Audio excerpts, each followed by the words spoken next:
Hello world, I'm Chris Pirillo and you're tuned in to another live Q&A with you and me. I do this every weekday live on YouTube and I appreciate you tuning in. If you're not watching live, well, you could. It's easy to do. All you got to do is become one of my patrons, aka the Super Nomies. Starts at just $2 a month. You get to watch live and get tons of other bonuses as well. Thank you for your support. You're all my Nomies. Today's question is, can Apple beats Spotify and Pandora? I kind of like to play on words myself. It has been suggested that in a future revision of iOS, potentially iOS 8.3, iOS 9, as of this date, have not been released. iOS 8.3 only in beta at this stage. Apple will roll out its own music subscription service because, quite honestly, I think many people, maybe not all people, certainly not all, many people have stopped buying music or media a la carte. I subscribe to a variety of services. I don't really rely on any one service to be able to listen to the things that I want to listen to. Of course, I do actually use these services, but not as regularly as some other people do. I listen to music, yeah, don't get me wrong. But I'm the type of person that if I want to listen to a song, I'll search for it and then just pull up the video for it and then listen to it that way. It's just easy. It's convenient, and I can do that with the relative degree of ease. Now, Apple, in integrating Beats, the acquisition, not just the Beats hardware, which admittedly is probably more of a fashion statement.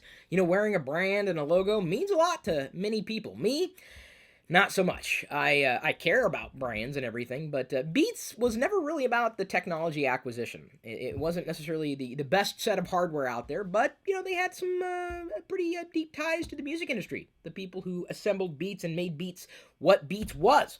Beyond just the fashion statement, which, let's face it, Apple kind of, for some people, not all people, is a fashion statement. Me, no, it just works.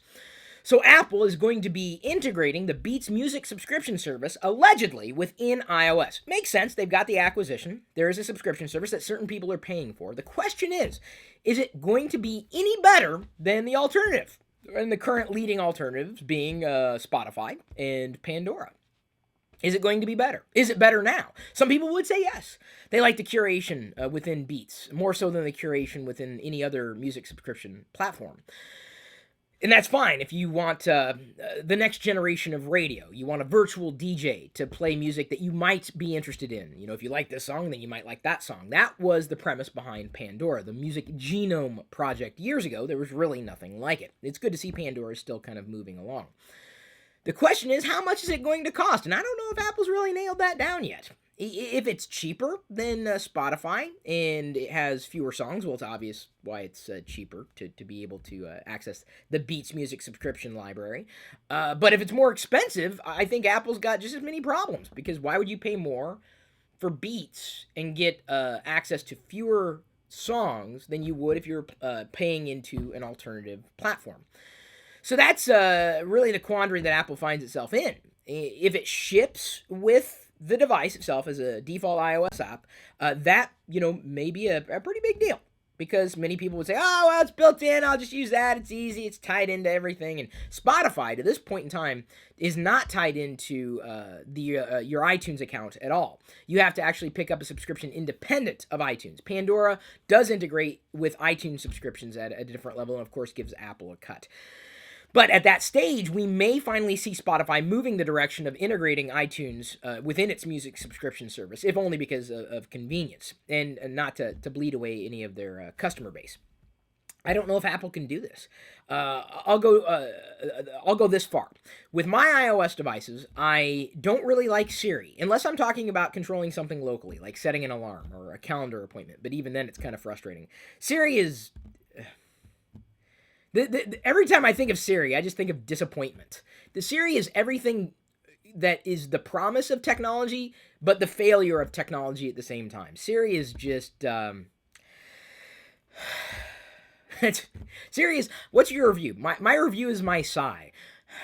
If I want to do something, if I need something, if I got to get something done, I'll open up Google, the Google app on iOS, and then talk to it. And it works insanely well. Now that Google has finally updated the Google Maps app and removed the restriction of the 15 frames per second, and really, allowed Google Maps to display and be moved around at 60 frames per second. I've talked about that before. It was only because of my tweet that happened. You're welcome. It was just very frustrating because knowing that Google Maps had great data compared to Apple Maps, Apple Maps didn't give me a ton of problems as much as I think it was kind of overblown in the media. A lot of people just piled on and say, Apple Maps, Schadenfreude, be careful. So, not just in speaking German, because I love people who speak German. I love, when I visited Germany, amazing food, amazing people, amazing culture. Schadenfreude, great word, my favorite word in German. I think. America came this close to having German as its official language. Okay, I've diverted too much off the main topic here. I'll use Google Maps before I use Apple Maps, not just because of the data, but because of the functionality in the Google Maps app. I really like how it works, especially when I'm on the go. Connects by way of Bluetooth, plays through my speaker and everything. Google Maps is just better on iOS than Apple Maps is, and that's kind of sad. Because, Apple controls Apple Maps. It's got the deep level of integration, but Apple hasn't done a great job. It's done an okay job that you can get along without Google Maps. It's done an okay job with Siri that you can get along without speaking to Google and talking, say, hey, I need you to do something. But honestly, it just seems that anymore, Google's done a better job with iOS than Apple has. With its apps. I'm not saying Google's better on iOS. No, I'm just saying that the Google services are way more reliable than Apple services and their apps.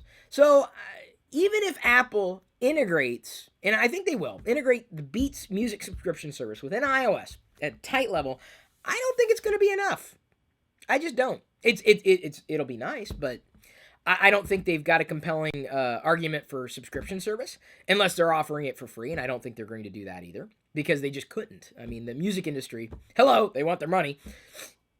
Apple's not going to let it go for free, and it's got insanely stiff competition, even on its own platform. It'll be nice to have more competition, no doubt about it. But I just don't think that I think that's going to be a huge win for anybody.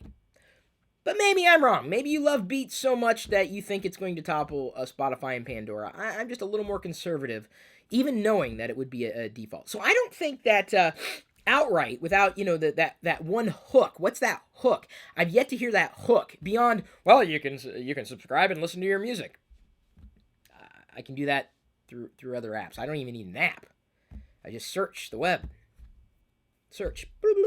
I can even Bing it. Have you ever tried to Bing Google? I wouldn't recommend doing it. It'll shut down the entire internet. That's the rumor. I've never tried it myself. So, you know how much faith I put in rumors. I'm just talking through my perspective as to if I believe this will actually work for Apple in a way that Apple wants it to work for Apple. We'll see. We will see. But my stance is I don't think they can topple the competition, if only because they can't easily fight on price because they're held back by the music industry. Everyone wants their money. I think everyone deserves a cut, no doubt about it. But Beats has got to offer something like insanely better than anything Spotify could offer, than anything that Pandora can offer, than anything that anybody else could offer. And I just haven't seen it yet. I haven't heard it. It's not there. Well, you can listen to music in a much more crystal clear sound.